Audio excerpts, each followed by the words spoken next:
નમસ્કાર વિદ્યાર્થી મિત્રો, ગુડ મોર્નિંગ, જય શ્રી કૃષ્ણ. આપણે જીવનમાં કે શિક્ષણમાં આમ જોઈએ તો જ્ઞાની થવાનો પ્રયત્ન કરતા હોય છે, નોલેજેબલ થવાનો પ્રયત્ન કરતા હોય છે, બરોબર. જે માણસ પાસે જ્ઞાન નથી કે અજ્ઞાની છે તે અંધકારમાં છે તેમ કહેવાય, બરોબર. કેમ કે જ્ઞાન વગરનો કે વિદ્યા વગરનો માણસ પશુ સમાન છે તેમ કહેવાય. અને ભણતર છે તે ત્રીજી આંખ છે. જે અભણને નથી દેખાતું, અશિક્ષિતને નથી દેખાતું, તે ભણેલાને દેખાય છે. અને જોઈએ તો અજ્ઞાની માણસો છે તે સમાજમાં બોજારૂપ હોય છે, નડતા હોય છે. આપણે સંતોએ સંતવાણીમાં લખ્યું છે કે માનવ નડે છે માનવીને મોટો થયા પછી. પણ કેવો માણસ? અજ્ઞાની માણસ. માનવ નડે છે માનવીને મોટો થયા પછી, પણ ચાવી મળે ગુનાઓની જ્ઞાની થયા પછી. જે માણસ જ્ઞાની થઈ જાય એને પોતાના ગુનાઓ, પોતાની ભૂલો સમજાવવા માંડે છે, તેનું ભાન થાય છે, વાસ્તવિક પરિસ્થિતિનો ખ્યાલ આવે છે. પણ ક્યારે? જો જ્ઞાની હોય તો. આપણે પણ શિક્ષણની પ્રક્રિયામાં, આપણા અભ્યાસની પ્રક્રિયામાં આપણે કંઈક ને કંઈક કશું જ્ઞાન મેળવતા હોઈએ છીએ. તો જ્યારે કંઈક કશું જ્ઞાન મેળવતા હોય, તે શીખતા હોય, તે એક આપણા ફાયદારૂપ થાય છે કે એ શિક્ષણ આપણું સમાજને ઉપયોગી થાય છે, એવા આશયથી આપણે શીખવું જોઈએ, બરોબર. આજના આપણે અભ્યાસની શરૂઆત આવતા હવે દાખલાઓથી કરીએ. નવો ટોપિક છે, બરોબર. આપણે ગયા ક્લાસમાં આપણે કિંમતો મૂકી અને દાખલાઓ જોયા હતા, બરોબર. નવો ટોપિક છે, લખાવું એ બધું તમે બાકી નોટમાં લખી દેજો. કોટિકોણના ત્રિકોણમિતીય ગુણોત્તરો આજનો ટોપિક છે. કોટિકોણના ત્રિકોણમિતીય ગુણોત્તરો.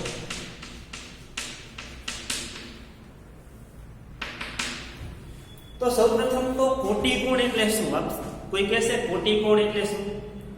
તો આપણે ખૂણાઓના ખ્યાલ છે તો કહી શકાય કે જે બે ખૂણાઓનો સરવાળો 90 અંશ થાય તેવા ખૂણાઓને કોટિકોણ કહેવાય, બરોબર. આપણે છઠ્ઠા ધોરણ, સાતમા ધોરણમાં શીખીએ છીએ કોટિકોણ, પૂરક કોણ, રૈખિક જોડના ખૂણાઓ, બરોબર. તો કોટિકોણના ત્રિકોણમિતીય ગુણોત્તરો કે 90 અંશના ખૂણાના સાથે જે બે ખૂણાનો સરવાળો થાય તેના ત્રિકોણમિતીય ગુણોત્તરો કેવા હોઈ શકે, એના વિધેયમાં સાઇન કોસમાં કેવા કેવા ચેન્જીસ થઈ શકે, બરોબર. તો એના સૂત્રો છે કે સાઇન જ્યારે 90 ઓછા a થાય, સાઇન જ્યારે સાઇન એ ખૂણો હોય એને 90 માંથી બાદ કરવામાં આવે તો એ cos એમાં પરિવર્તિત થઈ જાય છે,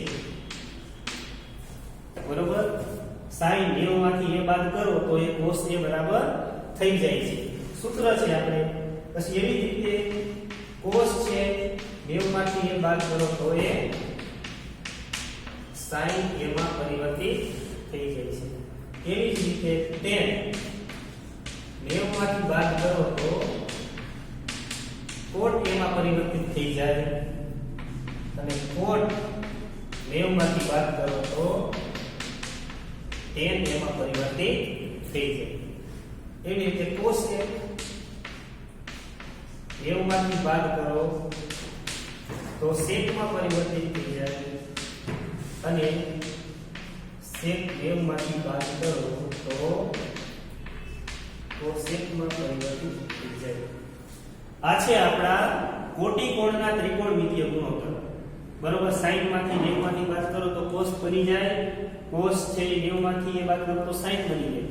હાલ આપણે દાખલા આપણે જોઈએ એટલે ખ્યાલ આવે કે જ્યારે આપણે cos ની જરૂર હોય અને sin આપેલું હોય તો આપણે કંઈક 90 માંથી ફેરફાર કરી શકીએ, બરોબર. આનો મતલબ એવો થાય કે sin 30 છે, બરોબર. તો આપણે જો sin 30 છે 90 માંથી બાદ કરી નાખીએ તો આપણે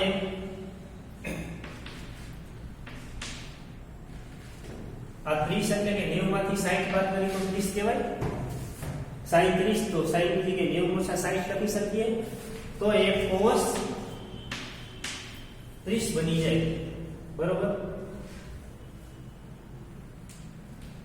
એટલે સોરી અહીંયા sin 60 બરોબર sin 60 હોય 90 માંથી બાદ કરો તો cos 30 બની જાય બરોબર કિંમતો આપણે આવી રીતે 90 માંથી બાદ કરીએ એટલે જ આપણને ખબર છે કે sin 45 અને cos 45 ની કિંમત સરખી બરોબર sin 90 ઓછા 45 કરું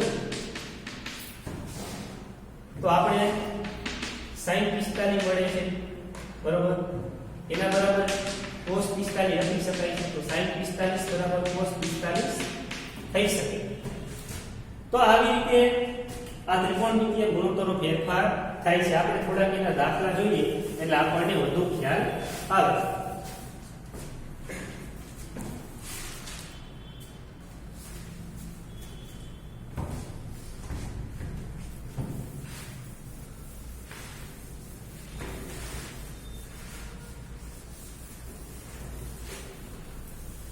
આ સૂત્ર બધાય આપણે ધ્યાનમાં રાખવાના છે દાખલો પહેલો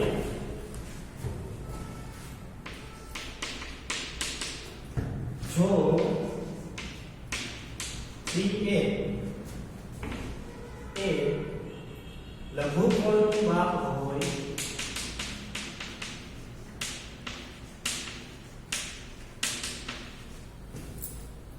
તથા sin 3a बराबर cos a માંથી છવી બાદ a ઓછા છવી હોય તો a ની કિંમત શોધો બરોબર જો 3 એ છે કોઈ લઘુકોણનું માપ છે લઘુકોણનું માપ શું કામ આપતા હશે તો જ 90 માંથી બાદ કઈ થઈ શકે બરોબર છે ગુરુકોણનું માપ હોય તો 90 માંથી કઈ ગુરુકોણ બાદ નો થઈ શકે 90 માંથી 90 થી મોટો બાદ કરાય નહીં એટલે આપણને લઘુકોણનું માપ આપે છે તો sin 3a બરાબર cos a માંથી છવી હોય તો એની કિંમત શોધો તો આપણે એમ કહેવાય કે અહીં આપણને આપેલું છે શું sin 3a બરાબર cos a ઓછા 26 બરોબર આ sin ને આપણે cos માં ફેરવવા હોય તો 90 માં બાદ કરવા પડે 90 માંથી બાદ કરવા પડે જેમ કે અહીંયા cos આપેલું છે તો sin ને હું cos માં ફેરવી નાખું તો cos 90 ઓછા 3a થઈ જાય આપણે શીખ્યા એમ બરોબર 3a છે sin માંથી cos થાય તો આ 90 માંથી 3a બાદ થઈ જાય બરાબર cos a ઓછા 26 બંને બાજુ ફંક્શન cos છે તો cos 90 માંથી 3a બરાબર જો a માંથી 26 બાદ થઈ શકતા હોય તો આ બંને ખૂણા સમાન છે તેમ કહેવાય બીજો બંને ખૂણા જો સમાન હોય તેથી કહી શકાય કે 90 ઓછા 3a બરાબર a ઓછા 26 બરોબર છે હવે 3 એ છે આનું સાદું આપવાનું છે તો 3 એ માઈનસ માં છે બરાબર ની પહેલી બાજુ જાય તો આ 90 છે આ 26 આ બાજુ તો પ્લસ થઈ જાય અને આ a છે આ 3 હતો એટલે એ પણ પ્લસ થઈ ગયો બરોબર 90 અને 26 116 થાય અને આ 4 દેખાય તો a બરાબર 116 ના છેદમાં 4 તો 29 આ જવાબ બરોબર a બરાબર 29 તો આપણે એની કિંમત મળી ગઈ શીખ્યા હતા ખાલી એટલો આપણે ફેરફાર કર્યો કે sin માંથી cos ફેરવા તો આપણે બે સરખાવી શક્યા દાખલો સાવ સરળ બની ગયો બરોબર અહીં આપણો દાખલો પૂરો નેક્સ્ટ દાખલો જોઈએ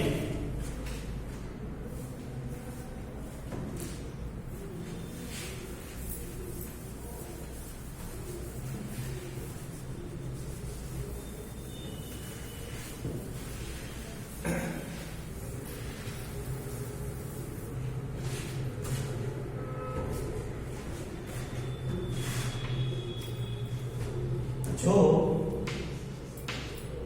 a b અને c એ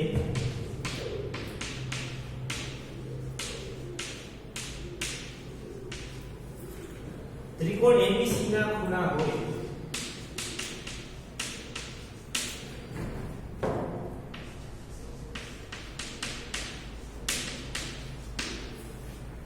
તો સાબિત કરો કે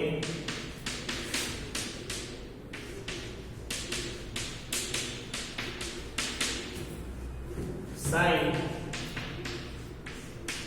b plus c by 2 બરાબર cos a by 2. આવું સાબિત કરવાનું છે. આપણને એક વિધાન આપ્યું કે abc a b અને c એ ત્રિકોણ abc ના ખૂણા છે. તો આપણે આવું સાબિત કરવું છે. તો આપણે સૌપ્રથમ જાણીએ છીએ શું કે ત્રિકોણ abc ના ત્રણેય ખૂણાનો સરવાળો 180 થાય. તો આપણે એમ કહીએ કે ત્રિકોણ abc માં a plus b plus c બરાબર 180. આવું આપણે જાણીએ છીએ બરોબર, કારણ કે abc એના ખૂણા છે. હવે આપણે જોઈએ છે શું b plus c જોઈએ છે. તો આમાંથી મારે b plus c જોતા હોય તો હું b plus તેથી b plus c બરાબર શું કહી શકું કે 180 ઓછા 1 કહી શકાય. હવે b plus c ના છેદમાં 2 જોઈએ છે. તો b plus c ના છેદમાં 2 લખું તો આ બાજુ પણ 180 ઓછા a ના છેદમાં 2 લખાય. તો આ b plus c ના છેદમાં 2 લખું 180 ના છેદમાં 2 આવે તો 90 થઈ જાય ઓછા a ના છેદમાં 2 આવે તો a બાય 2 થઈ જાય. હવે આપણે બંને બાજુ sin વિધેય આ sin જોઈએ છે. જો b plus c ના છેદમાં 2 લાગી ગયા એની આગળ sin વિધેય મારે જોઈએ છે. તો હું એની આગળ sin લગાડું છું તો બંને બાજુ sin લાગી જાય.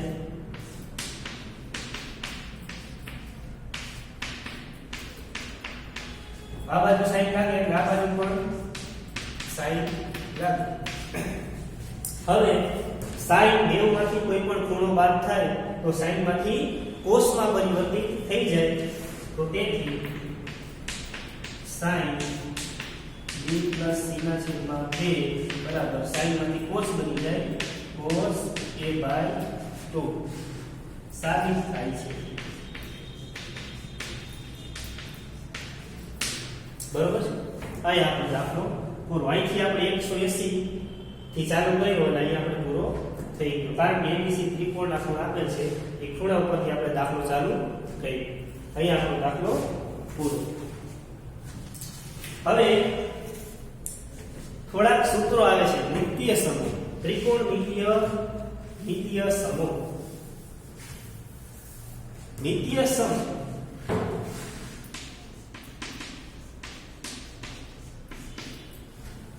નિત્ય સમ શબ્દનો અર્થ શું થાય? નિત્ય એટલે હંમેશા અને સમ એટલે સરખું.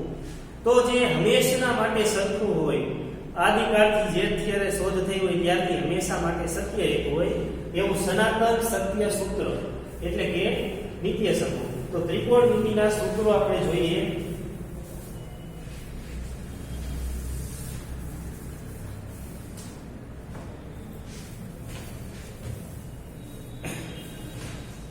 બરોબર.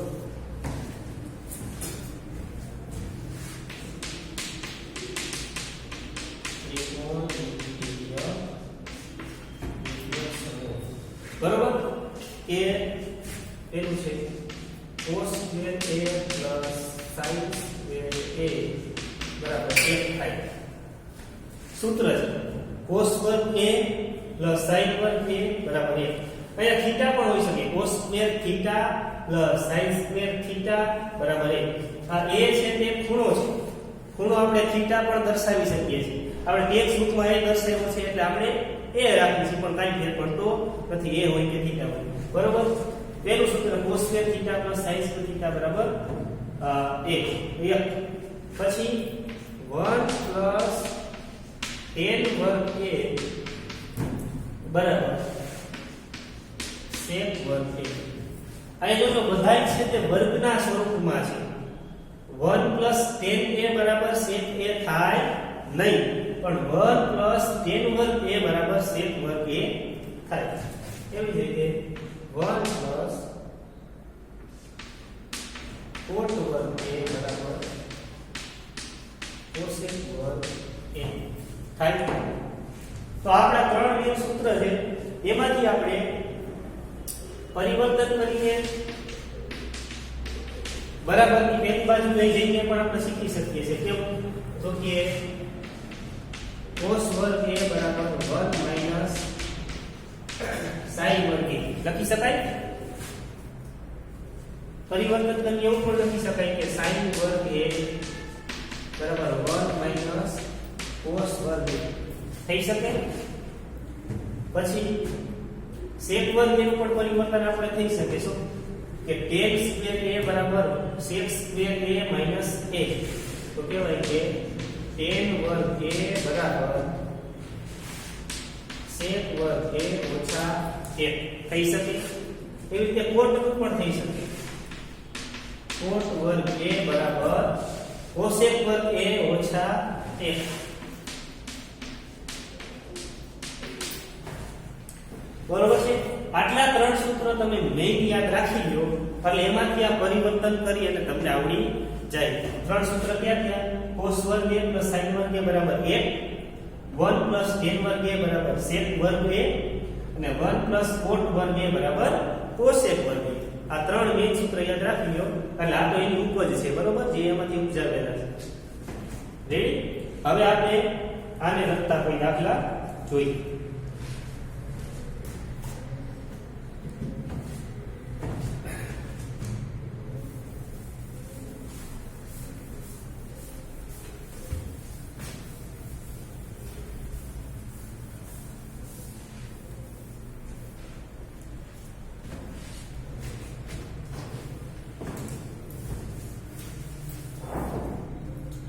આટલો દાખલો બીજો કે સાબિત કરો કે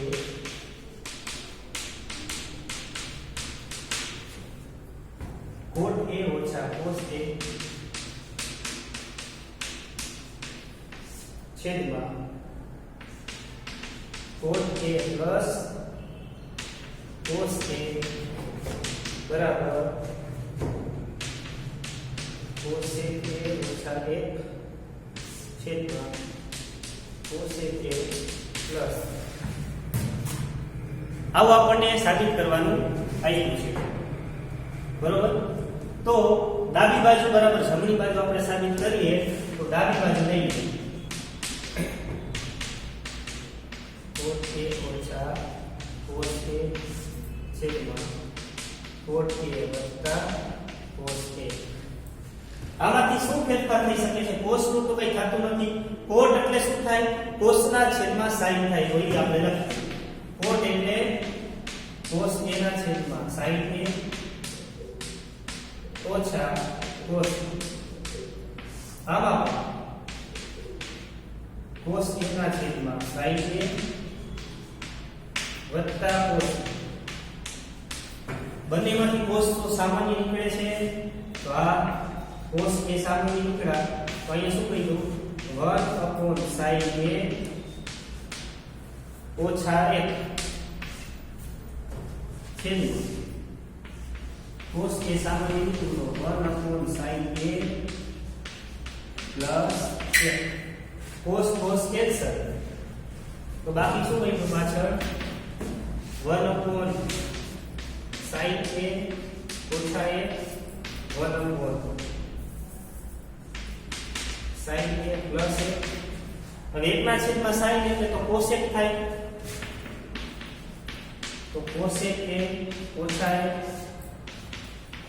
cosec a પ્લસ 1 તો આપણો જવાબ આવી ગયો છે તો એ બરાબર જમણી બાજુ બરોબર છે તો અહીંયા આપણે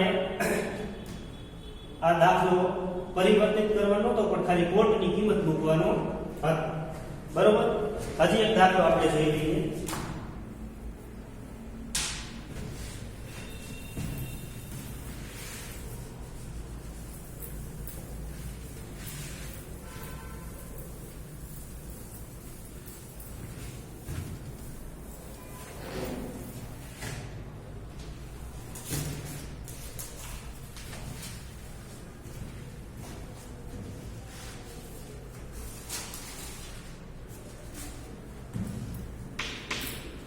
કે ખૂણા A ના બધા જ ત્રિકોણમિતિય ગુણધર્મોને sec a ના પદોમાં દર્શાવો.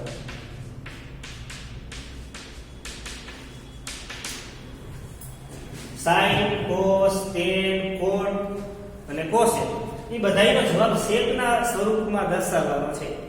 જોઈએ દાખલો એટલે ખ્યાલ આવે કે આપણે શું કરવાનું છે. બરોબર, મેન જવાબમાં sec આવવો જોઈએ. બરોબર, તો આપણે પેલું પણ લઈએ કે sin. હવે sin એનું તો કઈ સૂત્ર જ નથી, તો sec માં કેવી રીતે ફેરવવો? તો sin એ છે એના છેદમાં પાઈ હોય તો 1 હોય. બરોબર, એ બંને sin માં sec નથી પણ tan ની અંદર sec છુપાયેલો છે. આપણને ખબર છે કે 1 + a² a બરાબર sec વર્ગ a થાય છે. બરોબર, તો sin છે એને હું cos a વડે ભાગું. બરોબર, આ છેદમાં 1 છે એને પણ હું cos a વડે ભાગું. સમજાય છે કે શું કહ્યું? sin a બરાબર sin a ના છેદમાં 1, બંનેને cos a વડે ભાગતા લખાય. અંશ અને છેદમાં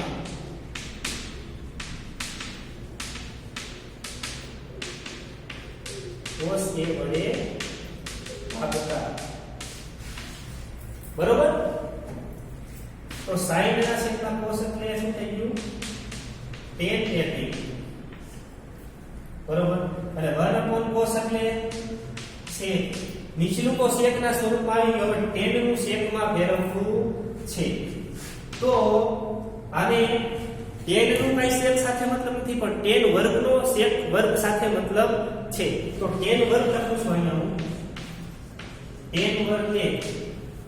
બરોબર, અને એના ઉપર વર્ગમૂળ કરી નાખું છું એટલે tan વર્ગ અને વર્ગમૂળ દૂર થઈ જાય તો tan a જ કહેવાય. બરોબર, અને છેદમાં sec a. tan વર્ગ એટલે શું આવે જવાબ? બરોબર, કે 1 + tan વર્ગ બરાબર sec વર્ગ a. પછી આપણે સૂત્ર શીખ્યા હતા કે sec વર્ગ a ઓછા 1 બરાબર tan વર્ગ a થાય અને આ sec. તો આ આપણો sin નો જવાબ છે. આના બરાબર sin કહેવાય છે. તો sin આપણને મળી ગયું. બરોબર, sin બરાબર sec વર્ગ a ઓછા 1. જો આવી રીતે sin હોય તો આપણને cosec પણ મળી જાય. શું cosec? તો sin નું વ્યસ્ત આપણે શું કરવાનું છે? બધાય ફંક્શનના જવાબ sec માં જોઈએ છે. બધાયમાં sec દેખાય છે. sec બરાબર સિવાય કાંઈ દેખાવું જોઈએ નહીં. હવે cos a છે તો એનું ઊંધું cosec a છે તેનું ઊંધું થઈ જાય. તો ઉપર sec a છેદમાં sec વર્ગ a ઓછા 1. બરોબર છે. તો અહીંયા આપણે બે મળી ગયા, sin મળી ગયું, cosec મળી ગયું. બરોબર, આ એક જવાબ મળ્યો, આ બીજો મળ્યો. હવે ત્રીજો કે cos a. એનો તો આપણે રેડીમેડ જ છે, કમ્પ્લીટ બનાવેલું 1/sec. તો cos નો જવાબ આરામથી આપણને sec માં મળી ગયો. હવે બાકી શું? tan અને cot. બરોબર, તો ચોથું tan છે. બરોબર, તો tan નું શું થાય છે કે આ tan છે એનું તો આપણે એકવાર અહીંયા બનાવ્યું tan માંથી. કેવી રીતે? tan છે તો એનો વર્ગ કરી નાખું અને વર્ગમૂળમાં લખી નાખું. કારણ કે tan નો મતલબ સીધો sec સાથે નથી પણ tan વર્ગ સાથે સૂત્ર બની શકે sec વર્ગ. બરોબર, તો tan નું મે tan વર્ગ અને ઉપર વર્ગમૂળ કરી નાખ્યું. તો tan વર્ગ એટલે શું થાય? તો કે sec વર્ગ a ઓછા 1 થાય. હવે tan મળી ગયો તો હવે પાછો cot પણ મળી જાય. એ tan નું વ્યસ્ત છે ઊંધું. તો 1/sec વર્ગ a ઓછા 1. તો તમામે તમામ 5 આપણને ત્રિકોણમિતિય ગુણોત્તરો સેકના પદોમાં મળી ગયા. બરોબર, આ બધાય દાખલા છે બાકી નોટમાં લખવાના છે અને ખાસ એક વાર હોમવર્કમાં પણ ગણવાના છે. જેટલું વધારે રિવિઝન થશે એટલો તમને આરામથી અને વ્યવસ્થિત સમજાશે. છતાંય પણ કોઈ સૂત્રમાં કે સાદું રૂપમાં જો ખબર ના પડી હોય તો તરત મને મેસેજ કરજો વોટ્સએપમાં, બરોબર, કે આ દાખલો મને નથી સમજાણો કે સ્ટેપ ક્યાંથી આવી. બરોબર, પહેલા વોટ્સએપમાં મેસેજ કરવાનો. બરોબર, તો તમને તરત જવાબ મળશે બને એટલી વહેલી તકે. બરોબર છે, આટલું આપણે રાખીએ. વધુ આપણે અભ્યાસ આવતા ક્લાસમાં કરશું.